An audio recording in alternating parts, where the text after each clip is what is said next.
Usually it's really cold in the library, but it's like really hot. I'm like sweating.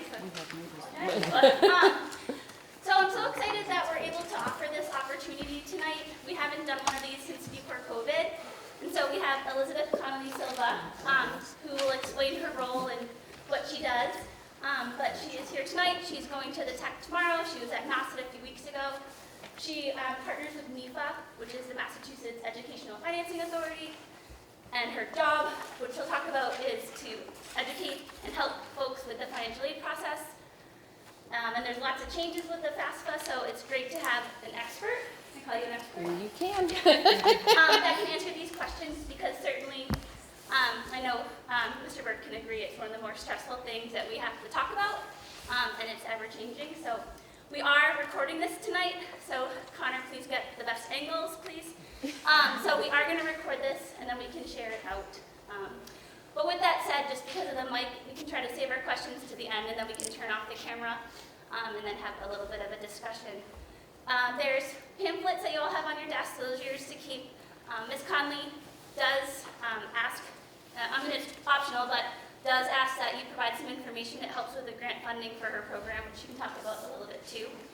In regards to the Monomoy scholarship process, so what will happen in January is that all of the current seniors will have a meeting during Dawson where we talk about the local scholarships. We are really fortunate here at Monomoy with the Monomoy Dollars for Scholars and the Cape Cod Association and other local scholarship places. So all of our local scholarships are posted on Naviance. Seniors will come in for a Dawson and learn about that process, and then we'll share information with them then on that process. So right now, they can just be checking Naviance to see what is out there. So with that said, I'm going to turn the mic over to Ms. Conley. We have plenty of chairs, so I'll get you guys set up, and that's it. There are folders in here too. Great, okay. I'll take it. Thank you. Hi, good evening, everyone. Thank you all for coming. A little bit of housekeeping. So I'll explain a little bit more about my background and how I can help you throughout this process beyond tonight. So again, my name is Elizabeth Connolly Sylvia, and I am with the Educational Opportunity Center. We're located in New Bedford. I'm also a MEFA ambassador. And so I have gone to 16 high schools throughout southeastern Mass and the Cape over the course of this fall.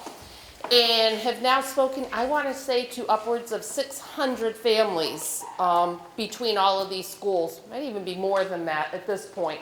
But trying to impart as much information as possible. I've been doing this for 20 years. I'm the mom of 4.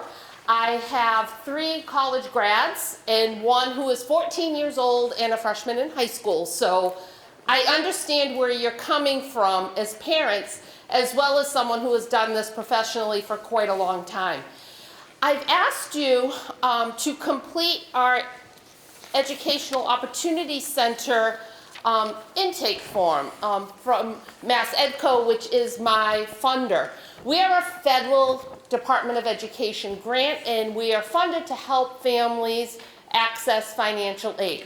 We're primarily funded to service low-income and or first-generation potential college students. That being said, we don't ever turn anyone away. We service about 1,200 families a year. And so if after tonight you feel like you might still need a little bit more guidance, we offer appointments in person as well as remotely. So we do appointments over Zoom. I'm going to be meeting with 3 families from NASIT High School over the next 2 weeks remotely. And so we literally complete the financial aid applications. So right now we can't do anything with FAFSA yet, which we'll talk more about. But the CSS profile for some schools is due today. And so we do complete those applications as well. And we're going to delve more into what the CSS profile is. But we do complete the financial aid applications. And so by filling out our intake form, it provides you the opportunity to get one-on-one assistance, as well as email me. If you're doing your application and you're struggling, you have questions, you're not quite sure where you're at, you can reach out to us through email, you can call us, and we can answer any questions as well. And because I am a federal grant, we have to track who we're servicing. And so that is the rationale behind asking you to complete our intake form, if you will. Okay? Any questions about that? Okay. In addition, there is a letter that does explain more in regards to that process and why we are asking for that information. We will collect it at the end of tonight. You go to the next one. So, Financial Aid 101, that is what you're here for.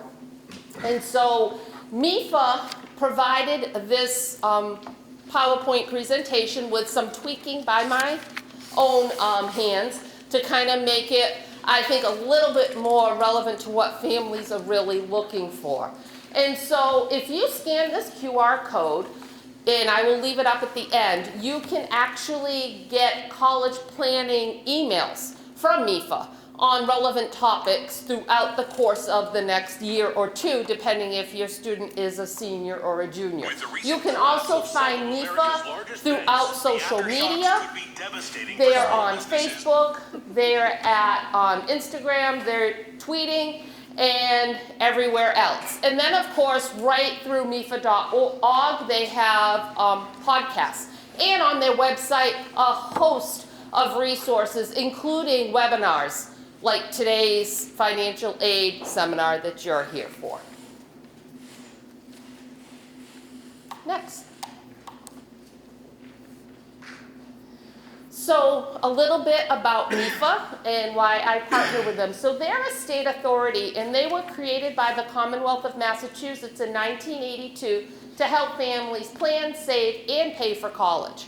And so they offer a lot of community-based events like tonight's. And myself as a MEFA ambassador, we plan these together. This is in your packet tonight, and this is just our program flyer. Because we are a federal grant, all of our services are free. This is an array of some of the things we do, but we do anything and everything to help a family through this process and accessing higher education. Next. So what are we going to talk about tonight? We're going to talk about the types and sources of financial aid, the actual application process, how financial aid decisions are made, how to pay for college, and then where to get free resources. Types and sources of aid. When we think about financial aid, I know I think about free money for college, right? And that is a piece of the financial aid puzzle. But in fact, not all financial aid is gift aid or free money. Grants and scholarships make up the free money, and that is a good portion, but there's also work study as well as student loans. So let's talk a little bit about the student loans. Oh, there we go. So student loans are considered self-help aid. Most schools are going to award the student a federal Stafford loan. Freshman year, that loan will be $5,500. It goes up to $65 sophomore year, $75 junior and senior year. Their student is the sole borrower. It has nothing to do with the parent. There is no credit check. They come in two forms. One of them is a subsidized loan, and that can be up to $3,500 depending on a family's need. Then there are unsubsidized loans, which if the family gets the maximum subsidized, it would be $2,000. The difference between subsidized and unsubsidized, subsidized meaning the federal government pays the interest on the loan the entire time the student is enrolled in college. So the interest never accumulates on the subsidized loans. The unsubsidized loan is like any other loan that you take out. Interest will accumulate monthly. This current academic year, it's at 5.5% interest. That interest stays fixed for the life of the loan. It's reset every year on July 1st. So for students enrolling in September of 2024, the interest rate on those loans will be set on July 1st. So, for instance, I've told you already I have 4 kids, 3 of which have gone through this process. My oldest daughter, who graduated in 2011, has some loans that were 7.5% interest. My son, who graduated from high school in 2020, that great year, he has ones as low as 2.8%. Okay? So they fluctuate. And then each loan stays that interest rate for the life of the loan. So year 1 could have a very different interest rate than year 4. Okay? No payments are ever due while the student is enrolled, but you can make payments if you want. You can pay interest. You can pay down whatever you want while the student is enrolled in school. There are multiple repayment options available to the Federal Direct Loan Program. If you borrow the maximum, $27,000 over 4 years, and you go into what we call standard repayment, it's about $300 a month for 10 years. That being said, there are also income-based repayment plans attached to these loans. Okay? And so they ask for you to make a payment based on an income. And it becomes preferable for some students who go into public service. So if you work for a nonprofit, if you go into the medical field and you work for a nonprofit facility, if you're a teacher or a police officer or a firefighter or any nonprofit worker, some students choose to go into income-based repayment and make lower payments over the course of 10 years and then have the remainder of that loan forgiven under the Public Student Loan Forgiveness Program. For instance, there is a new repayment option called the SAVE program. It's newly established in the last few months.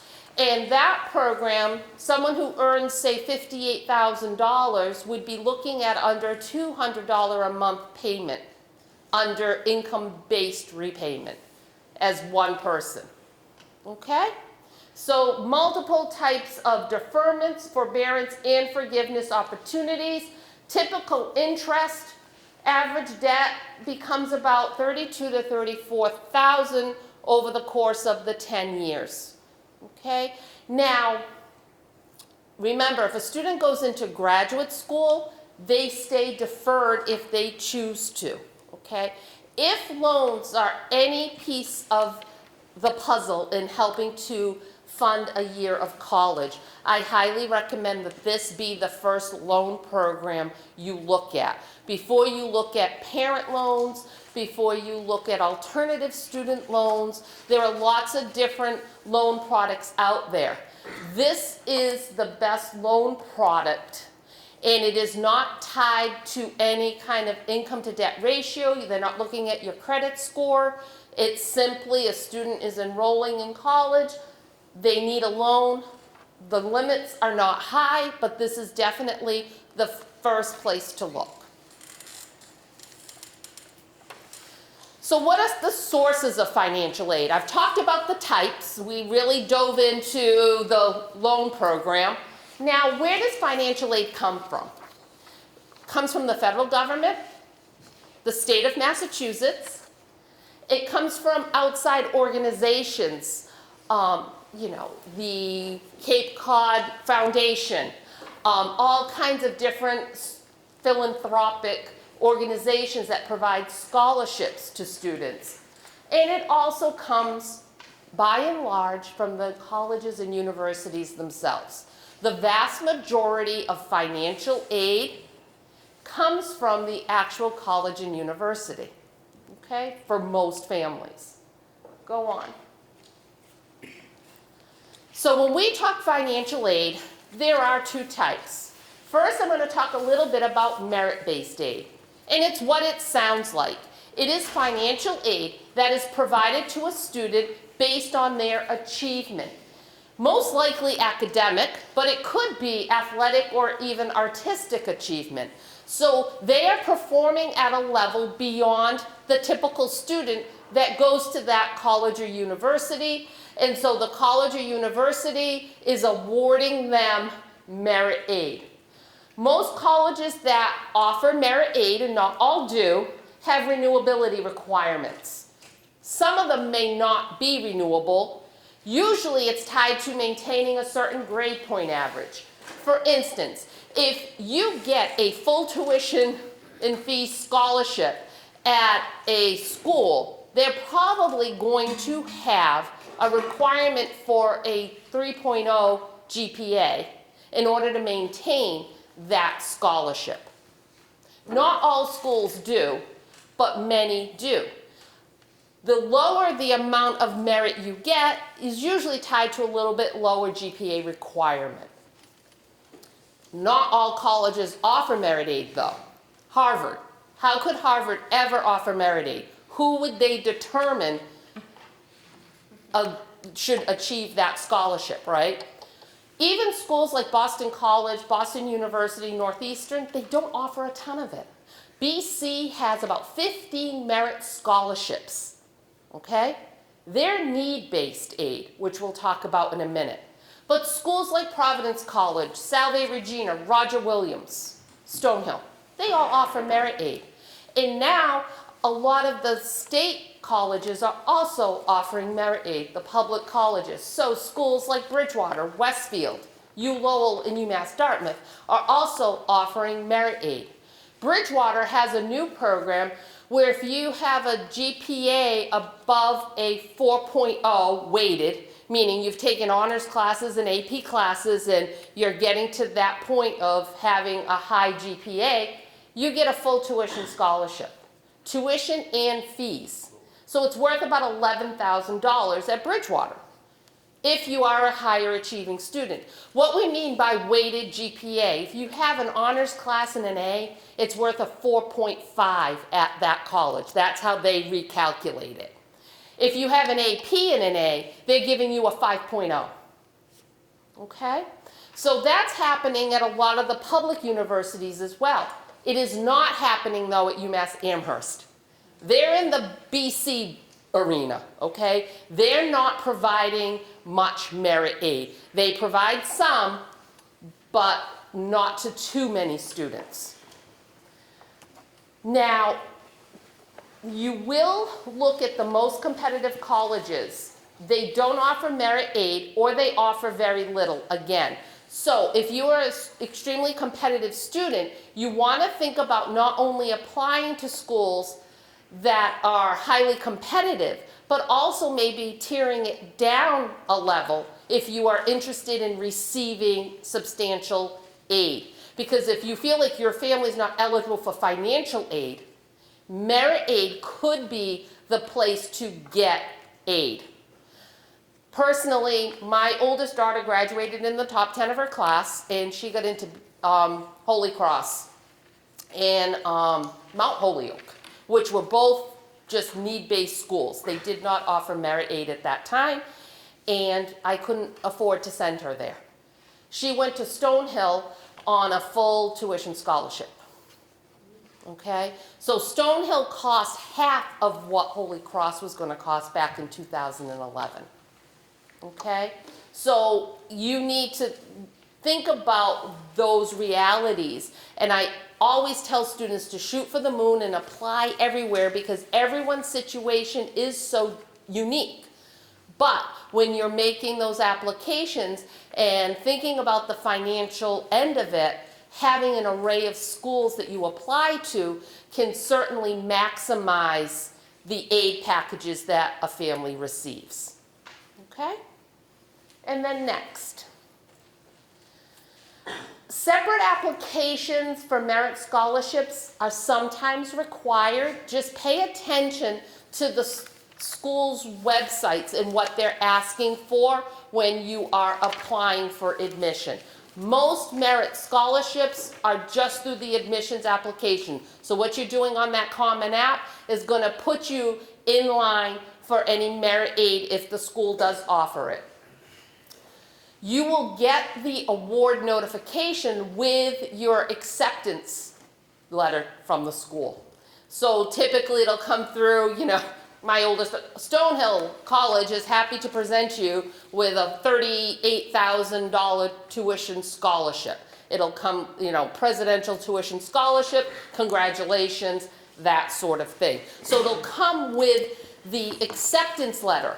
You can still get additional aid after the merit aid if you're eligible, okay? Deadlines for merit aid at some schools can be earlier. It can be as early as November 1st. If you're looking for merit aid, it is advisable to look at the early action deadlines for admission, okay? And again, check the college's website for specific details. There are still plenty of schools that offer merit aid through regular decision, but again, the early bird can catch the worm. Next, need-based aid. So this is the aid that is provided to a family based on financial need, based on a family's ability to pay when looking at the applications for financial aid. So it's not necessarily what we think we can afford to pay, but it's what's calculated using the financial aid forms. Eligibility is determined by a standardized formula. They are not looking very deeply into most families' income and assets. They're asking very basic questions at most schools. If it's only a school that uses the FAFSA application, the questions are going to be simpler. There are some schools that use the CSS profile, an additional type of financial aid application. Those questions become much more in depth. I call it the FAFSA on steroids. But it does include grants, loans, and work study through doing the financial aid applications. Every family, regardless of need, is eligible for the federal loan program, okay? Most financial aid is need-based, but there are plenty of schools that do provide plenty of money that is not need-based as well. In order to maintain your need-based financial aid, you must be making satisfactory academic progress. What does that mean? Pass your classes. Okay? You don't have to pass all of them, but you have to pass enough of them to move forward, okay? Now, today, it's through maybe 2.5 hours off the press. There is new need-based aid that's not even on my slides because it just happened at about 4 o'clock today. So Governor Healy has announced that the public college system in Massachusetts will be advancing more aid to families. So they are looking at expanding the financial aid program for mass aid. So for families who receive federal Pell Grant, so that is typically not the universal free lunch or reduced lunch program, but if you would be considered someone who receives free or reduced lunch, you'd be Pell Grant eligible. So it's for lower income families. They are expanding that you will get full tuition and fees at all the public universities. So for a school like UMass Amherst, I actually wrote it in my notes, I think it's worth about $17,000 now, okay, in need-based aid for income eligible families. Yep, $17,364. For UMass Dartmouth, it's about $15,200.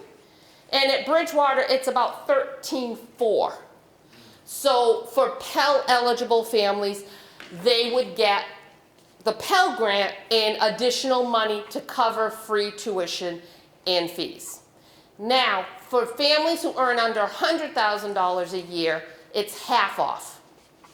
So those families don't get Pell Grant, but those families would get mass aid equaling half of the tuition and fees. So half of 17 and change, you know, so almost, you know, $9,000. Okay? So that is new. I expect it's probably going to expand further. If any of you have current college students, it's retroactive this year. So it is for the fall semester. Those students will be receiving refunds as well. Okay, next. So the actual application process. So financial aid timelines are all over the place this year. Typically, everything opens up on October 1st, both FAFSA and the CSS profile, which is the other type of financial aid application. This year, FAFSA is probably opening up on December 31st is the newest date that we have. I've been guessing all along that it was going to be January 1st, so I'm not too far off. It should be announced in the next couple of weeks. So if you have a school that you are applying to and they only use FAFSA, you're not going to have to complete it until after Christmas vacation, okay? It's going to be ready to go probably sometime after December 31st. And every school could still have kind of unique deadlines. I know some schools have as early as January 15th still marked in. I expect they're going to be changing those deadlines for those schools that have very early ones. The state public system, it's always been March 1st, and that probably won't change. So that still gives 2 full months to get the FAFSA done. If you're applying to any school's early action and it's a school that requires a CSS profile, that deadline could have been as early as November 1st or today. PC's early action deadline for their CSS profile applicants was today, okay? So these schools all have different deadlines for different application types. So what I recommend is if you look at MEFA.org, the College Application Manager, it's a really helpful website. You can print out the application manager and look at what type of admissions application is being used. What type of financial aid application goes with that admissions application? And what is that deadline? So I'm going to give you an example. We'll use PC. So PC uses the CSS profile as well as the FAFSA. If you applied early action admissions to Providence College, you had a CSS profile deadline of today, the 15th. The FAFSA deadline, I don't know, but it's probably sometime, I would guess February 1st. They're probably giving a month or so, okay, for early action. If you did regular decision, then that CSS profile deadline is probably somewhere in January, and a corresponding FAFSA deadline will exist as well. If you're applying to UMass Amherst and you're applying early action or early decision, the only deadline they have is March 1st. Okay? So the best way to kind of navigate this is to look at each school's deadlines on their financial aid page, because they are going to tell you for early action applicants, these are the deadlines, these are the types of forms we use. Okay? If nothing else, just meet the deadlines. It is better to submit it with some errors on time than perfect and late. Okay? They will ask for backup documentation. Just make sure you get it in for the deadlines. Next. The FAFSA. This is the workhorse for financial aid. Every school uses it. It is the free application for federal student aid, and the word is free. It is required by pretty much every school every year you're in college, okay? So you just don't do it for freshman year. You do it every year a student is enrolled. If a student is in graduate school, they still do their FAFSA application. It is available at fafsa.gov. Usually opens up on October 1st. This year, probably December 31st. We used to use the term student and parent, and that was it. FAFSA's they've redone the application. They've made some major changes to it. We're using the word contributor now. And a contributor is a person whose information is used to complete a FAFSA application. Who are the contributors? The main contributor is the student themselves, right? It is the student's financial aid application. I think part of the reason they changed this piece is that a lot of parents think of it as their financial aid application. And yeah, because a lot of us are funding this bill, right? So we think we're applying for financial aid for our kids' education. but it is in fact the student's financial aid application. So they are the primary contributor. Aid is determined by the family income though. So that's where parents come into play. I recommend that you start the application with the student information. How I recommend you do it is sit down with your son or daughter and start the process with them. The first thing that you have to do is actually apply for FSA IDs, and we're going to talk about that in a minute. But I say sit down with them, do their portion, and then move on to your portion. The last person who finishes the full application is the one who can submit it. So you don't submit it twice, but there are two separate avenues to complete this single application. Okay, so each contributor is putting their information into this separately. In the past, the FAFSA would stay in cyberspace for about a year. It would stay until the end of that academic year. Now it expires in 45 days. Okay, so if you start it and don't finish it within 45 days, it's going to disappear and you're going to have to restart it again. Okay? This is what the landing page looks like for 24-25 FAFSA. At the beginning of this fall, I did a presentation at Somerset Berkeley High School, and a mom raised her hand. She was so excited. She's like, I already did my FAFSA. It's all done. I'm like, no, it's not. You need to make sure you're applying for the 24-25 FAFSA.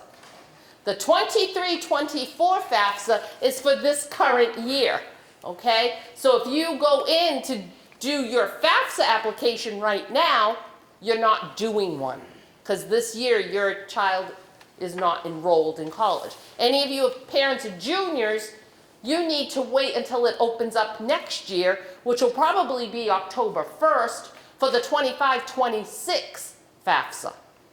Okay? Next. FSA IDs. This is how you get into FAFSA. This is how you complete it. It's how you sign it. It is a unique identifier. It's a username and password. In order to do a FAFSA, you must have one.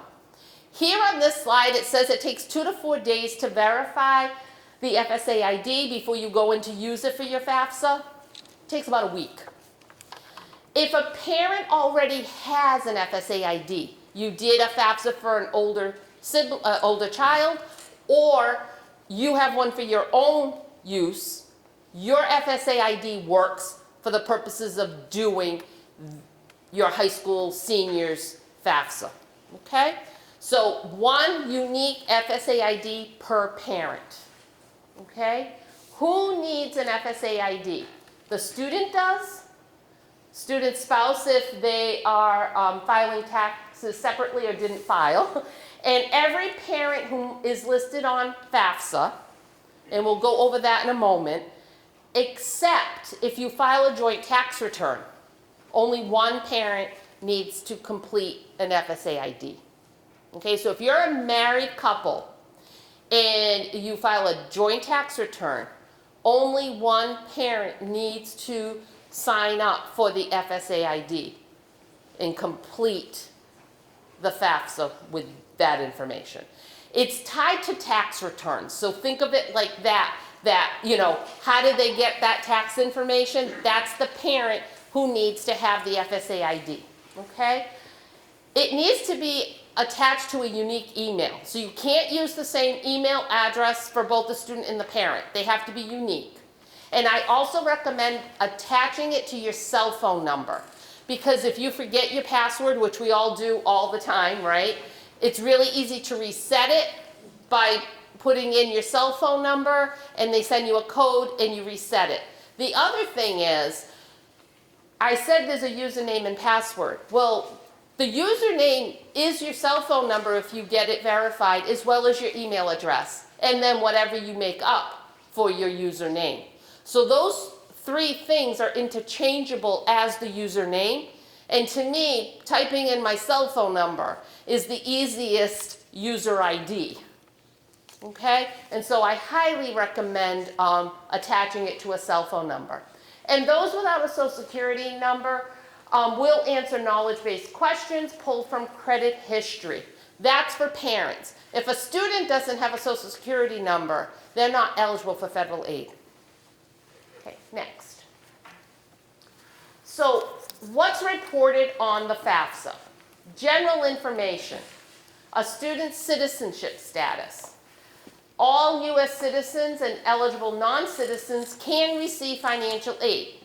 If you are undocumented, you are eligible for mass in-state tuition and state aid, including the new tuition and aid that has now come up today. The college where the student is applying, to complete a FAFSA, you have to list at least one college that this FAFSA is going to, okay? And then the parents. So just talked about who has to do an FSA ID. So you have to do an FSA ID based on who's completing the information on the FAFSA. So we're going to talk about that right now. Parents married, including same-sex parents, both parents have to be on FAFSA. All parents who live together, married or not, okay? Divorced, separated. So if it's a divorced or separated situation, the parent who provided more financial support in the last 12 months and the current spouse. So if that parent is remarried, those parents would be reported on FAFSA. If parents provide equal support, the federal government recommends that use the parent with the greater income or assets. Now, remember, if it is a custodial parent, most likely that parent is providing the most support, okay? So take that into account. It's not necessarily the parent who makes the most. If the parent who has custody isn't getting extraordinary child support, then by and large, the custodial parent would be the parent still reported on FAFSA. Years up until this current year with the changes, it's always been the custodial parent or the parent who provides 50.1% support.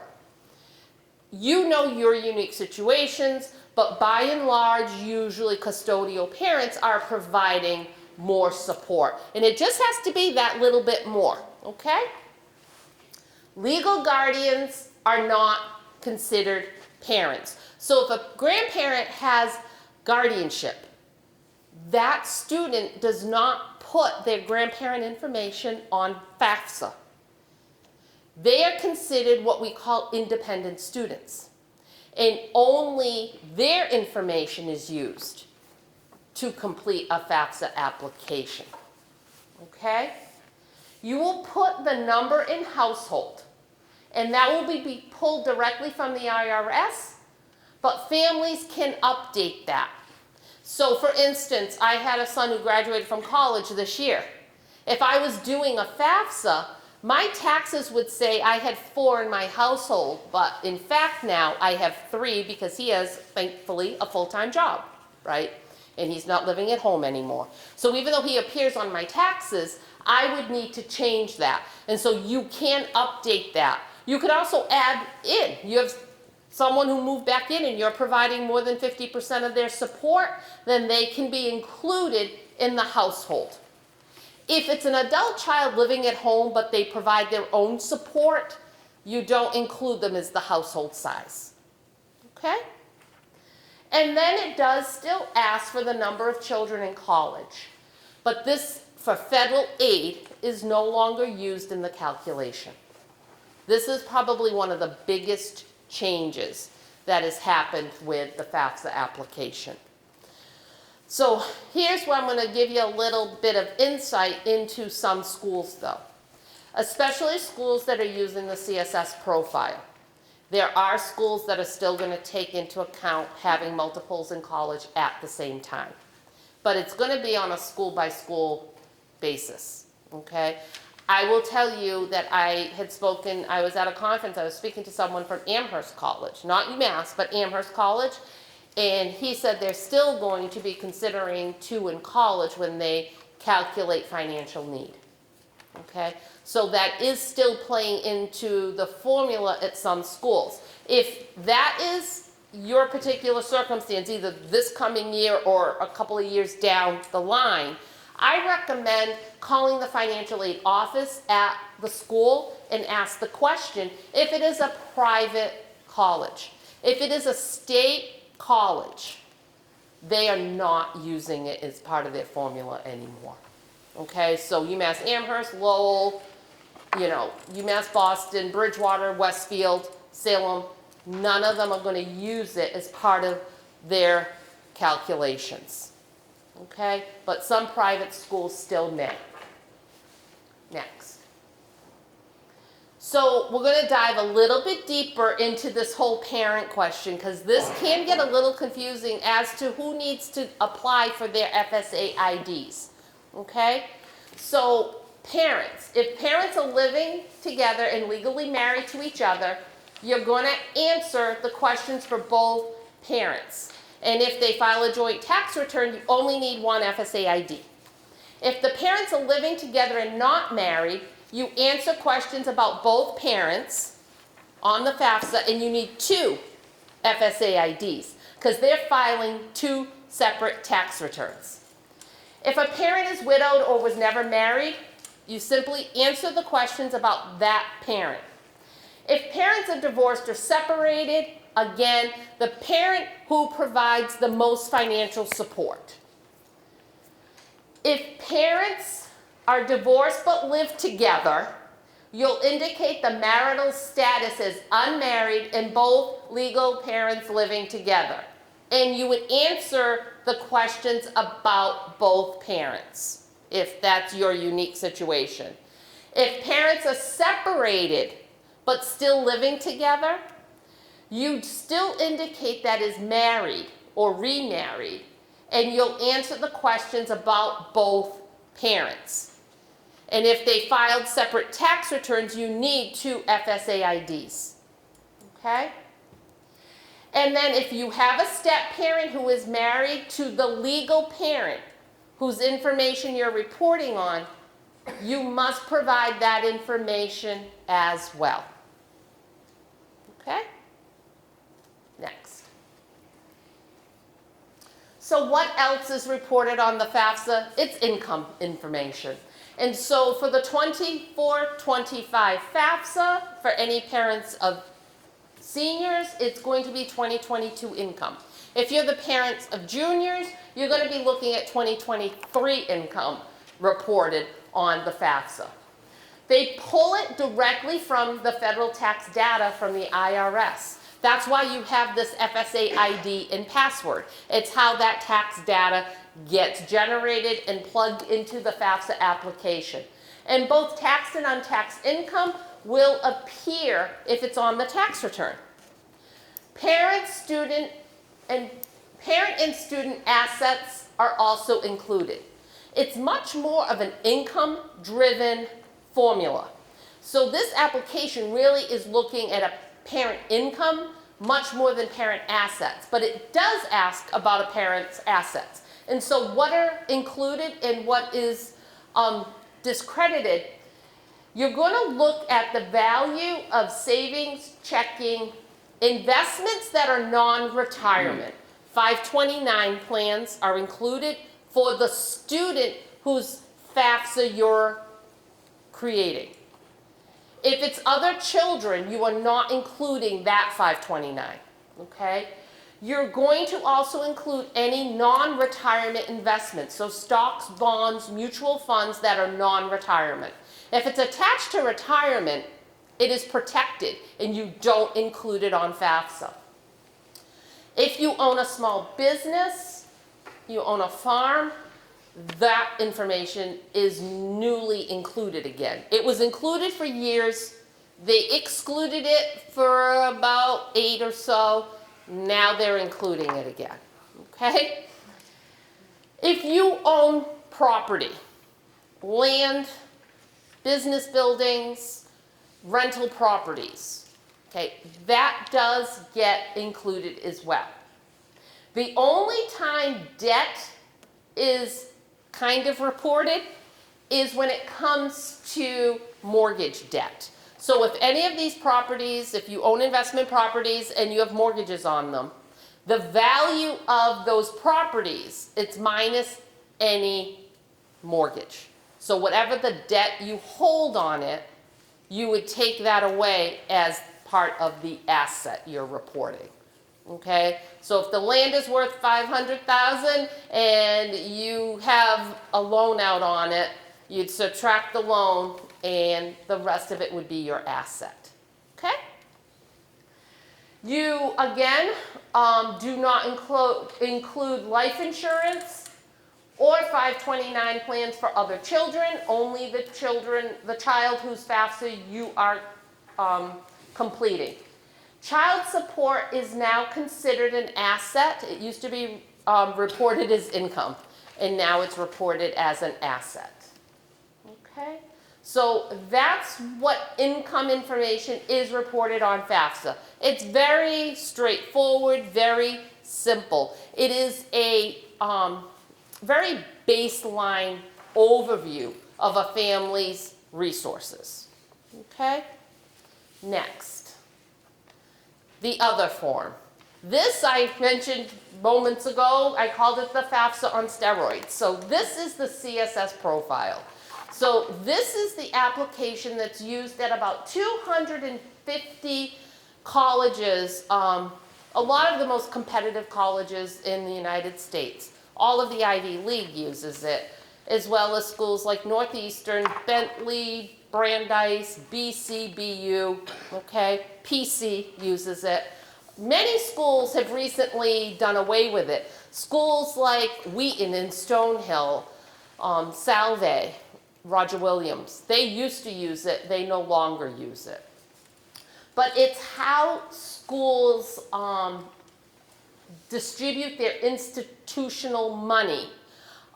They do a deeper dive into a family's income and assets. They really look more deeply at the resources of the family. They also give you the opportunity to explain unusual circumstances where FAFSA doesn't. It's all very simplified. This really, you can write a narrative about something that is unusual in your household. It lets you report extraordinary medical, dental debt. It lets you report on other students who you may be paying educational debt on, if you have older children. So it really does a deeper dive. If you have your own college loan debt, you can talk about that as well. So they'll really look at a much more holistic view of your income and your responsibilities as opposed to the FAFSA. $25 for the first school, $16 for each additional school, unless you are eligible to have that waived because you are a family earning under $100,000. It became available on October 1st for the senior class. Non-custodial parents also are included in a CSS profile. So you know how with the FAFSA, it was the parent who provides that 50.1% support and maybe the step parent, if that is applicable to that particular family. With the CSS profile, you could have 4 parents listed on this application. You could have the parent who is the custodial parent, along with a step parent, along with the non-custodial parent, and that step parent. Okay, so that is possible. Unlike FAFSA, they're asking primarily on the initial application for the custodial parent's information with the student. Remember, like I said with the FAFSA, it's the student's application. Same thing with the CSS profile. It is the student's application, but the custodial parent is going to do the initial application. Then, in a divorce situation, the non-custodial parent would kick in, okay? If it's a married parent, then both parents' information is included. Unlike the FAFSA where it's all uploaded directly from the IRS, with the CSS profile, you're plugging all of this information in manually. So you have to look at the tax returns and you have to put all that information in. It tells you what lines and that sort of thing, but you actually have to plug the information in. And then it will ask for other questions as well. And they have questions that are school specific, okay? So there are some schools that will ask for the makes and models of your cars, okay? Yeah, I said it was the FAFSA on steroids. So there's BC, it's my favorite question. I don't know if BC is still using it this year, but it asked for what parish you belong to, because there were certain scholarships at BC based on certain Catholic churches.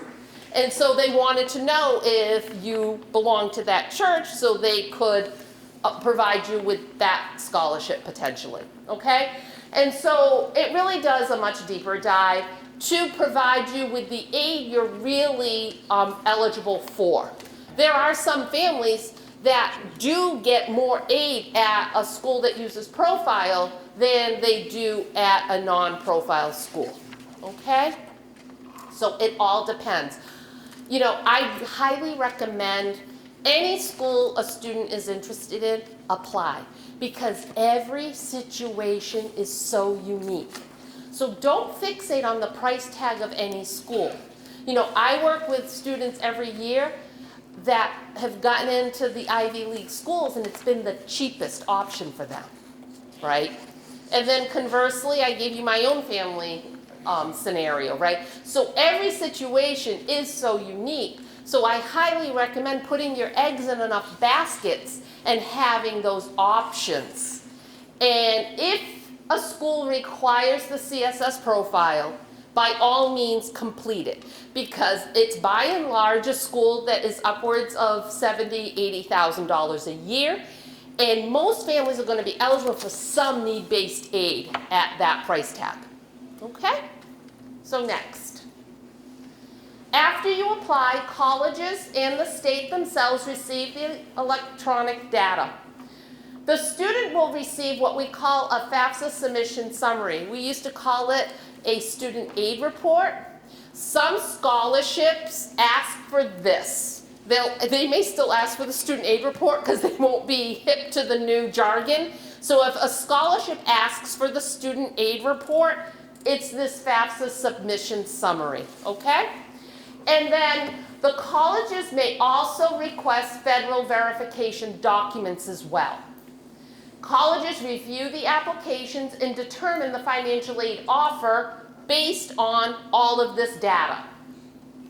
Some schools that are requiring the CSS profile this year may release the federal aid amounts as well, because they'll know it based on what you put into a CSS profile, but it won't be finalized until you submit a FAFSA, because they cannot distribute federal aid based on the CSS profile.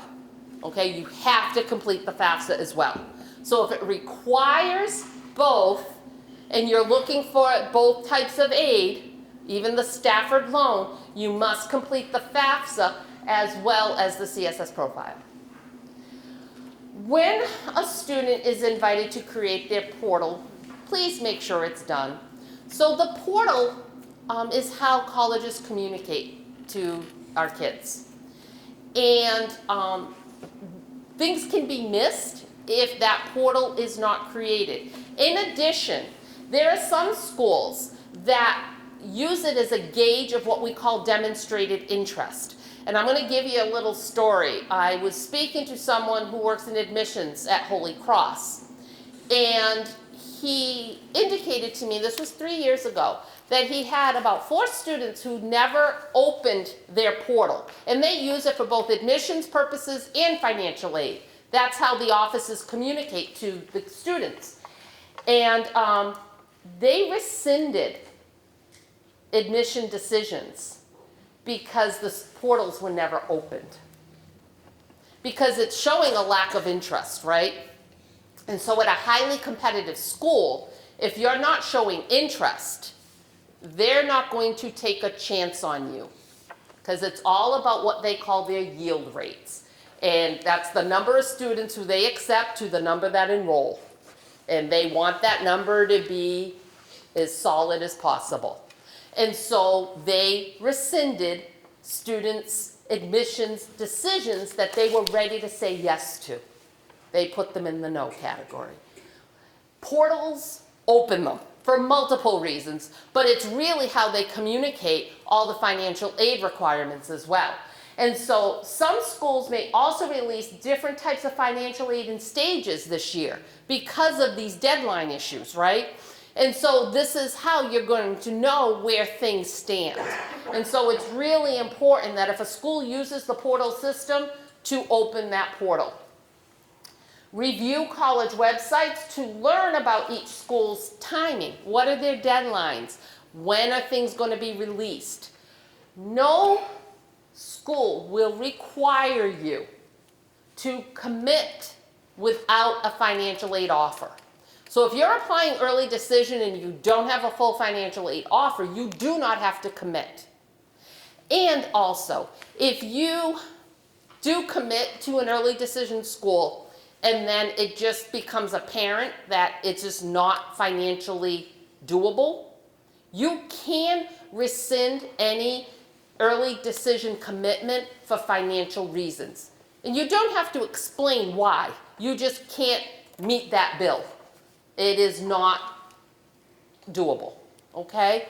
And for financial reasons, even if they met your full need, but you just can't pay that bill, you can rescind that early decision application, okay? Next. So I mentioned this in the last slide, verification. So what is it? So verification is kind of like a mini IRS audit from the school. So the schools get verified, right? They have to follow certain guidelines from the federal government, from their institution. They get audited, right? And so this is to protect them and making sure they're providing the right aid to the right families. And so they may ask for tax return transcripts. There may be additional forms to fill out, like a verification worksheet or an asset account worksheet statement, okay? And so they're just going to ask for some additional documents. Most schools, you upload it into the portal. UMass Amherst has you fax it to them still, which boggles my mind, but they still use a fax. But every school, they'll tell you how they want to receive it. Some schools that utilize the CSS profile utilize a thing called iDoc, where you scan documents into this iDoc system, and then they disperse those documents to the schools directly for you, okay? Logging into the college web portal for the communications, what needs to be done. If you do not comply with this verification piece, your financial aid is incomplete, okay? So they will not award the financial aid because it is incomplete. So this is a necessary piece of the puzzle in getting federal financial aid, as well as institutional. For federal aid, it's about 30% of families will get selected. For some schools, they select 100%. Okay, so it depends on the school. I also recommend creating a family email address for the financial aid process so requests aren't overlooked. You know your kids, and if they're going to be on top of it, I've mentioned I have 4. First 3 have done this.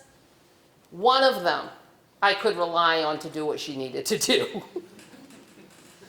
The second one, not so much. The third one, forget it.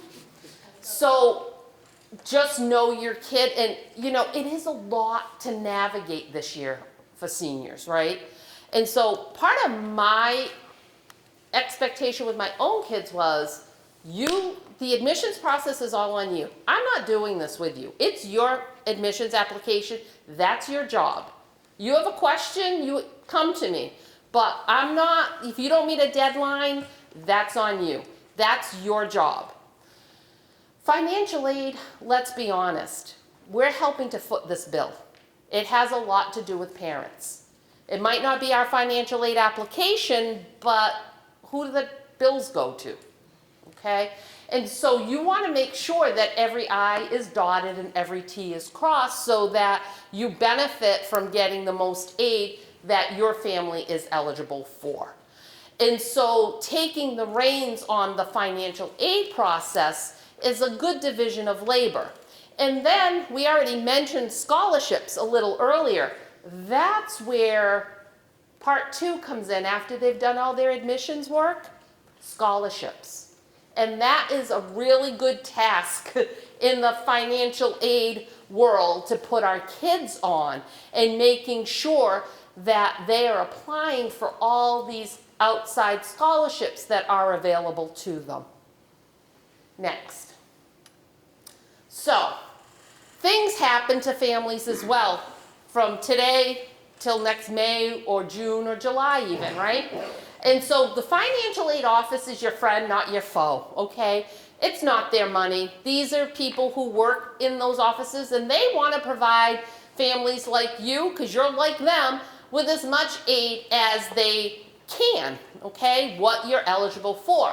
So if you have unique circumstances, if things change, reach out to financial aid and share with them your situation and see what they can do to help.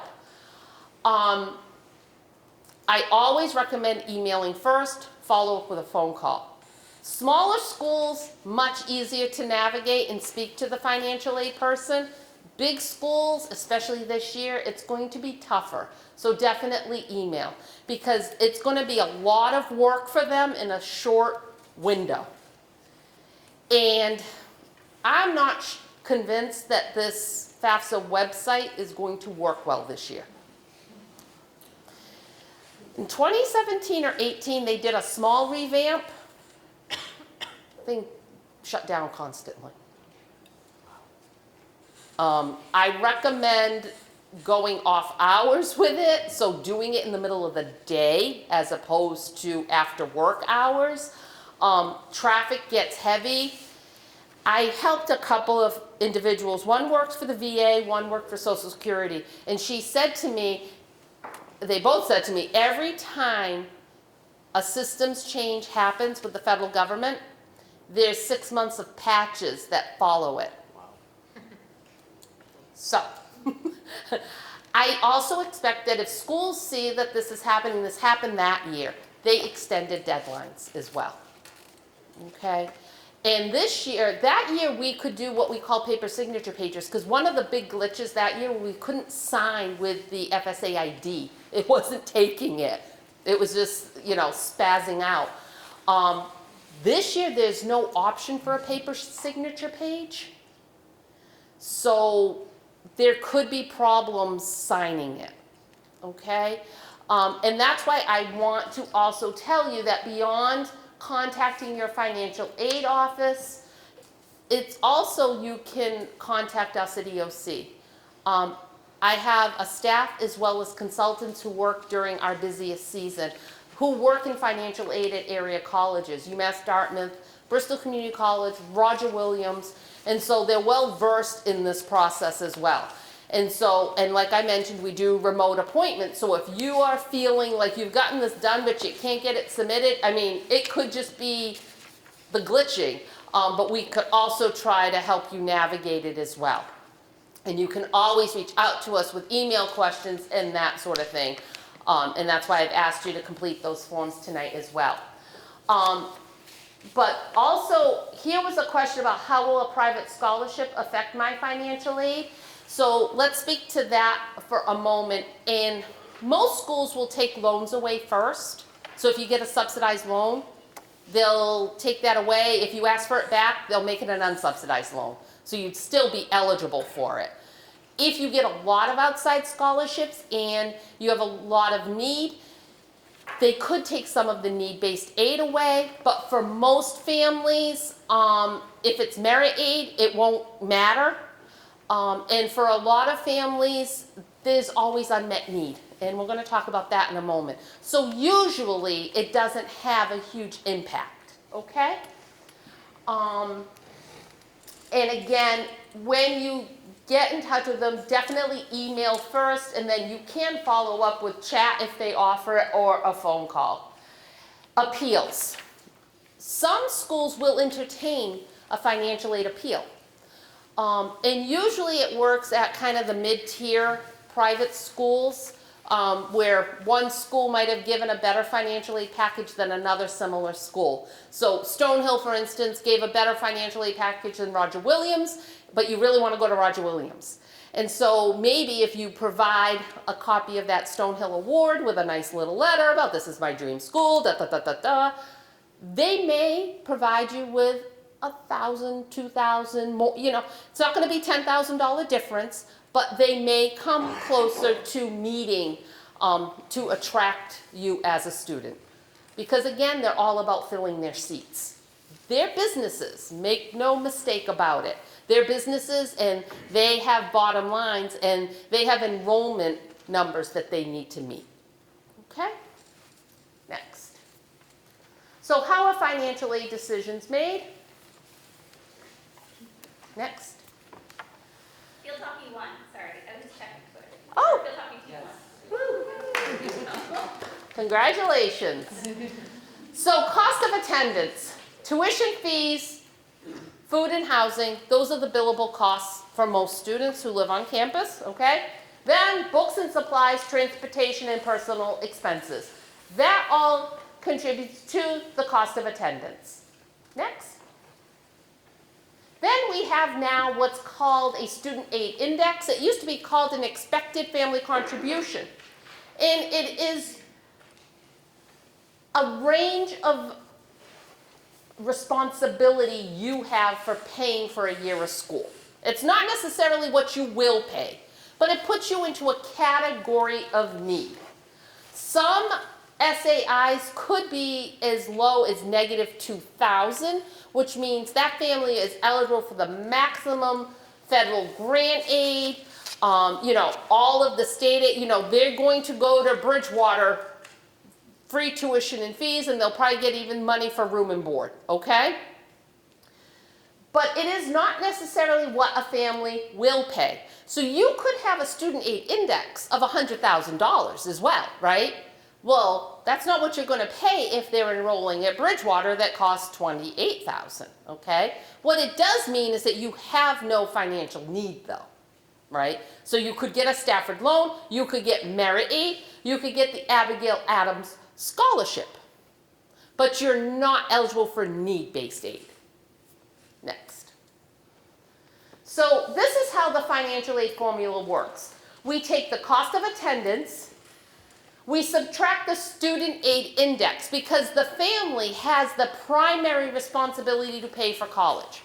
Only when a family's resources are not sufficient enough to pay for college does the school and or government kick in. And then that becomes your financial aid eligibility. Next. So how does this awarding practice work? We look first at the student aid index. So if you can put in $5,000, that's the family's responsibility. Grants and scholarships for $27,500. Student loans, remember I said at the beginning of this, almost every family will be offered the student loan, as well as work study, and then unmet need of $5,000. So work study also does not come off the bill, because two things with work study, or three. One, you have to apply for a job, you have to get the job, and then ultimately, unless you're like my son, you need to show up for the job, okay? And so when they award work study, they do not front it. So it becomes a paycheck every other week, and it helps pay for some of the miscellaneous expenses that students incur, okay? Yeah, Thirsty Thursday didn't work so well for Friday morning lifeguarding, so didn't happen. Net price calculators. So this, in typical years, is a great tool to help cover the cost of college. to think about what you're going to be responsible for. But this year it doesn't work because it hasn't been updated with the new federal methodology. So if you go on, you're not necessarily going to get an accurate number, okay? So that price tag's not going to actually be accurate. If you have 2 in college, it's going to be really inaccurate, right? Because it would have calculated for having 2 in college at the same time. But it's not accurate this year, so I don't recommend doing it. But if you're the family of juniors, by all means, once these are updated, please use it because they're pretty accurate in showing what one school may cost versus another. And you'll be surprised to see that sometimes the most expensive school is cheaper for many families. Okay? Next. So offer letters. They can vary substantially for a host of reasons. The wealth of the school, did you meet the deadline for submitting your financial aid applications? Hosts of reasons, right? How competitive a student you are. So here are 3 colleges with 3 different awards. All have the same cost of attendance of $45,000, all have a student aid index of 5,000. So this student is eligible for $40,000 across the board, but did not get that across the board. So if you look at College A, their full need was met, right? Between grants and scholarships, student loans, work study. Full need met. So for this family, the out-of-pocket cost to go to this school is going to be $7,000. The $2,000 in that work study that doesn't come off the bill, and the $5,000 student aid index. Okay? For College C, you're looking at $22,000 because it's unmet need plus the work study plus the student aid index. So if this were my child, they would be going to College A. Okay? And then obviously there's the colleges that are kind of in the middle of it. And these are the ones that maybe utilizing an appeal process might work. Maybe they'll come with a little bit more aid. All right? Next. Here's another example. And can anyone tell me, because the unmet need looks to be similar across the 3 schools, right? But it's not. Can anyone recognize what's in this award that's different in College B and C? Yeah, the Parent Plus loan. Okay, so the parent loan, it is not financial aid. They are available to parents. Some parents choose to take them out. But they should never be included on a financial aid award letter. Okay? Because you're not guaranteed you're going to get that as a parent. There are credit requirements attached to them. There's income to debt ratio requirements for some of the loans, okay? And so they're not guaranteed to any parent. They cannot be considered part of a financial aid award, okay? So if this were my kids' choices, they'd be going to College A again. Because to me, if a school provides a Parent Plus loan as part of the financial aid award, that is not a school that I want my child attending. Because that, to me, is bad practice from that office. That is not financial aid, okay? It is self-help aid. All right, next. Paying for college. So how do we do this? In this scenario, we're looking at a balance due of about $20,000. And so we're looking at student and parent savings, as well as potentially a payment plan to the school. So that would be about $500 a month over 10 months, and then maybe a loan. Here's my thing, and we've talked about scholarships already. Instead of this parent loan for $10,000, how about we have our kids apply for 20 scholarships? And maybe they get $5,000 or $7,000 worth of scholarships. And then maybe that educational loan doesn't need to happen because maybe you can come up with another $3,000 in student savings as well. And so there are other ways to pay the balance due other than having to look at additional educational loans other than the Stafford Loan Program, which would be included on a financial aid award letter. Okay? So that's one example. So important things to talk about. You know, what is the school's net price? Okay? Sometimes that $85,000, $90,000 a year school can be less expensive. Okay? Other times not. So definitely applying to a range of schools and having multiple options is the best case scenario for being able to make the best decision for both the student and the family. Would starting at a community college make sense? Would it save money? Consider the number of children you have to send to college, moms and dads. And think about the total debt. Is it 4 years of college? Could it take 5? Is graduate school, law school, medical school in the future? That should definitely play into any decision that is made on where to attend and what that price tag is. You know, if it's cost a little bit more to go to a certain nursing or engineering school, but you never have to go beyond that as a student, you know, without choosing to, you can still make a really solid income. If graduate school is mandatory for your profession, you're going into OT or PT and you're looking at this over the course of 6 or 7 years, you're looking at medical school, what have you. So you really need to think about what the long-term cost is. Next. So I talked a bit new with the Mass State Financial Aid.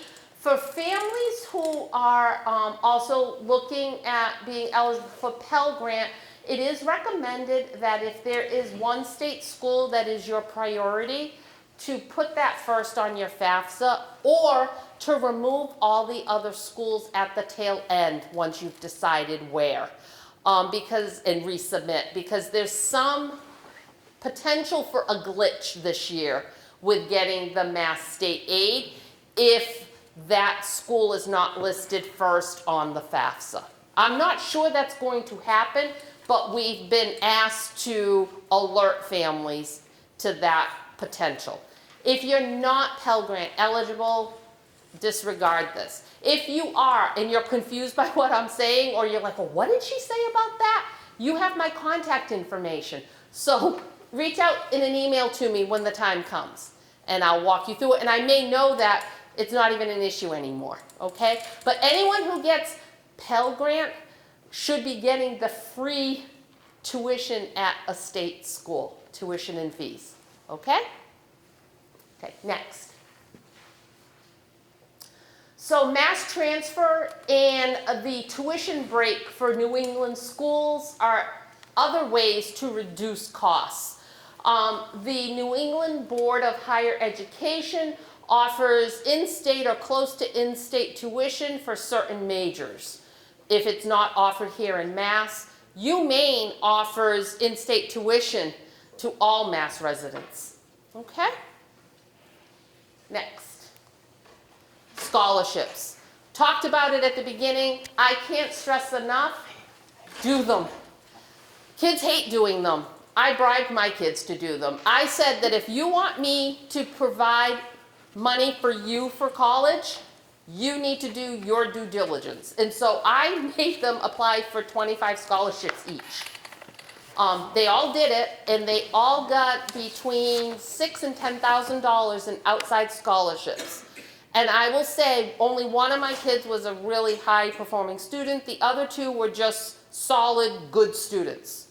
And they got a lot of outside scholarships. 500 here, 1,000 there, it adds up. And it really can make a difference. And so after the college admission season has subsided, and most scholarships start to filter in after Christmas, that's the time to put them on that.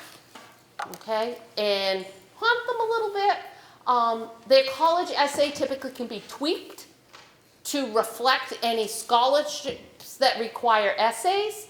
And the same thing, some require letters of recommendation, so teachers that they look to for those, teachers can tweak them pretty easily and make that change just to give them a general recommendation for scholarships as well. Okay, high school here through Naviance, the first and foremost place to look for scholarships. If you have a super ambitious senior, look to the outside organizations. There are national websites. I've provided a scholarship flyer in your folder as well. And so you can look at that as a resource. But, you know, local first, that is the biggest bang for the buck. And it is a lot of work. So you really want to focus here first. And they all come in.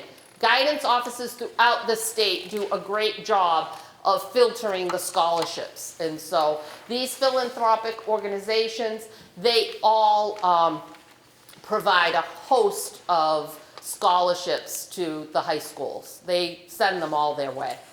Did you want to say anything else about the scholarships? So all of our scholarships are posted on Naviance, all the ones that get filtered through guidance. In January, we'll have a presentation with the Dollars for Scholars and with the Cape Cod Association for Seniors.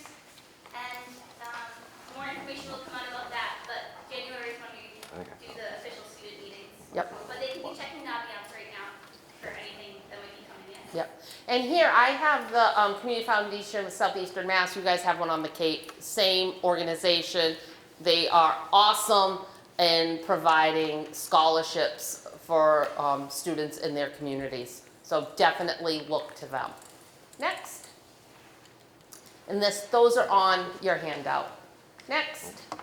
Free resources. So you can go to the next slide. FAFSA Day hasn't been decided yet because we don't know when FAFSA is going to be opened yet, okay? But it's a day where across the state you get help in a workshop kind of format in getting FAFSAs done. And then this is my organization, the Massachusetts Educational Opportunity Centers, the one closest to you. We're located in New Bedford, and we provide one-on-one assistance, remote, in-person, nights and weekends. We are available either to complete financial aid applications or to answer questions. So please take advantage of us. Next.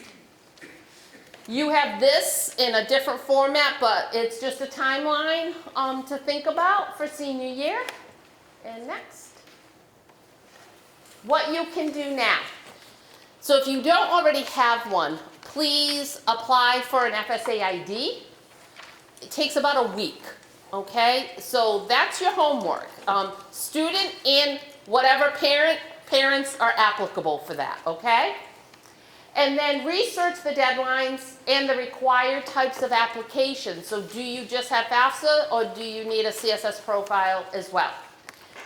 MEFA has this same webinar done by someone else if you're so inclined, and a lot of different ones as well. So you can always visit MEFA.org for other webinars like tonight's. And you can sign up for MEFA emails at MEFA.org, or I will also leave out the QR code for you to scan that and sign up for their emails as well. Next. This is our flyer. It's in your folder, and our phone number, my email is right there. So if you feel inclined that you need to have some questions answered, please reach out to me. It takes me 1 or 2 days to get back, usually, unless I'm being inundated. But I really try my best to get back to you in a timely fashion.